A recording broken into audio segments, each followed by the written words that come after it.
Hello, you wonderful teachers. This is Carolina Carter from Chisholm Trail Middle School in Round Rock, Texas. And oh my goodness, Google Classroom is going to go through some serious changes when we go back to school in the fall. So what I wanted to do was talk to you about the old version of Google Classroom and the new version of Google Classroom, and basically how I'm going to use the new Google Classroom when I go back to school in the fall with my students. Okay, so with the old version, you had the stream, you had students, and you had the About tab.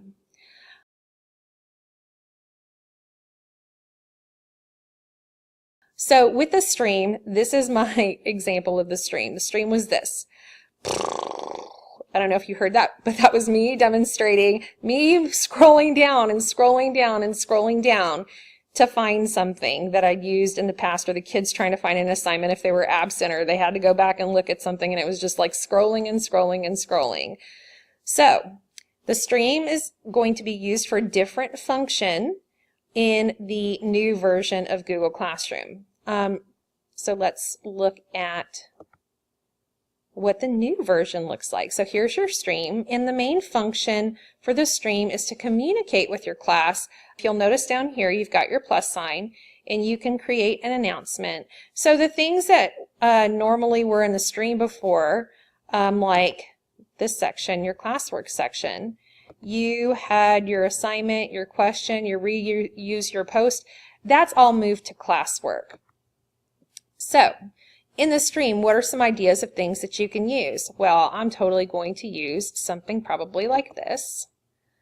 Infographics, you can post videos for the kids to respond to, but that's definitely a place where you can start off classroom discussion with your students.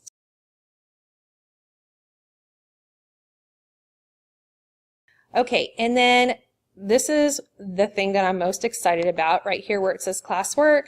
Do you see how I made an example of right here of first 6 weeks, second 6 weeks, third 6 weeks? You could use this if you were a middle school teacher, if you were an elementary school teacher. You could do it by 9 weeks. You can do it by unit that you're studying. So you can organize things by topic. And that's what I love about this section. And then you can still assign things and ask questions in the classwork section.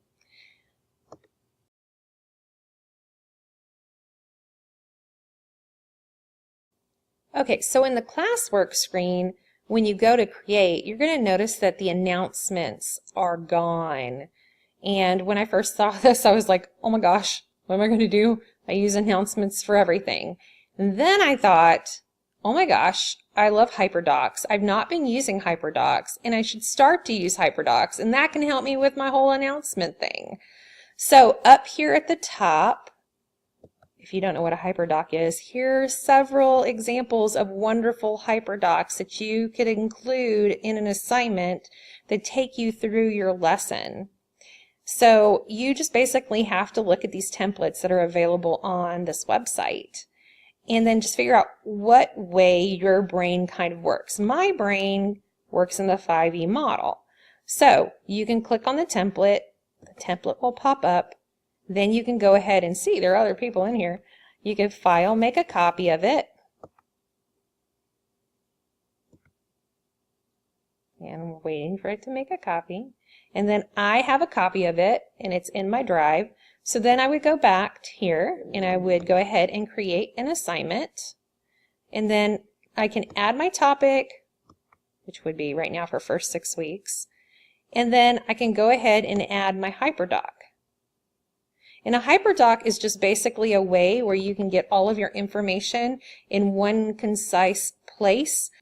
And then I'm going to go ahead and, if I wanted to put a due date, I could. If I want to put instructions, I can. But I'm just going to hit assign. And it takes a second for it to sign. So then I'm going to go ahead and open this up. Okay, so how can a hyperdoc help you out when you don't have an announcement tab? Basically, guys, this is so much more concise, because before, when I had an announcement tab, I do the engage separately for the warm-up, and then I do an explore for my lab, and I would do the next section. Okay, so basically what a hyperdoc does is you have all of the information that you put in all of those announcements all in one beautiful, concise area for your students so they know exactly what's going to happen during that unit.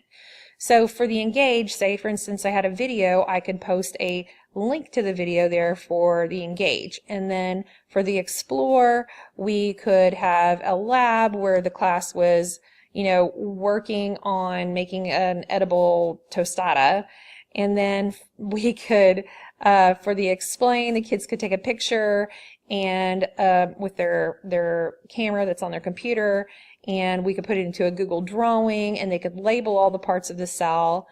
And then for the Elaborate, I could have my students write up a Google Doc comparing a plant and an animal cell. And guys, you can turn every single one of these things into that same assignment.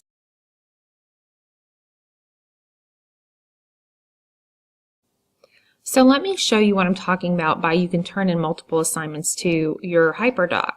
This is a student screen. I would click on here.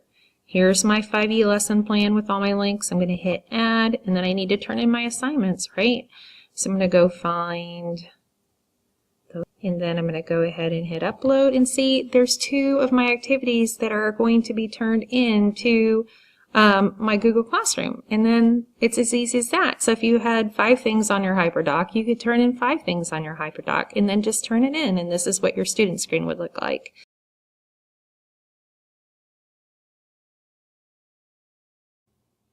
Okay, the last new feature that I want to talk to you about is the People tab.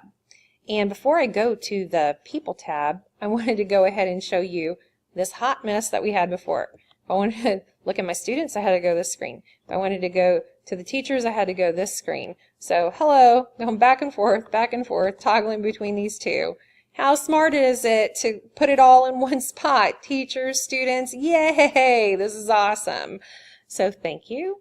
And I hope you've loved my video about how you can use the new Google Classroom.